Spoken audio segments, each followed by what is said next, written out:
আমি এখন অবস্থান করছি বলেশ্বর নদীতে। আপনারা দেখতে পাচ্ছেন এই নদী থেকে বিভিন্ন ফিশিং ট্রলারগুলো বঙ্গোপসাগরে মাছ শিকার করতে যাচ্ছে। আর এই নদীতে বিভিন্ন প্রজাতির মাছ আমরা যেগুলো খালে বিলে পেয়ে থাকি, এই নদীতে সেই মাছগুলো পাওয়া যায়। আমি একটু আগে এখানে বড়শি বায় যে সমস্ত জেলেরা তাদের সাথে আমি কথা বলেছি।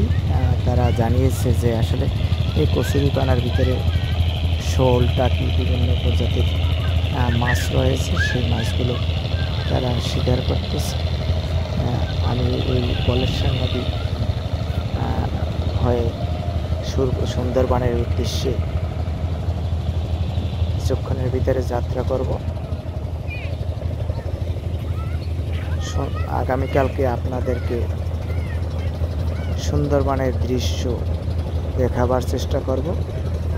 সেখানে জেলেরা মাছ শিকার করে, বাঘ, হরিণ, বিভিন্ন প্রজাতির জীবজন্তু আপনাদেরকে দেখাবো। তার পাশাপাশি সুন্দরবনের ম্যানগ্রোভ বন আপনাদের সামনে তুলে ধরব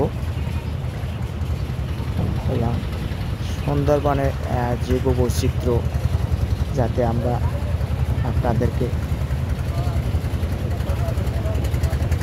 ভালোভাবে দেখাতে পারি সে নিয়ে কাজ করব।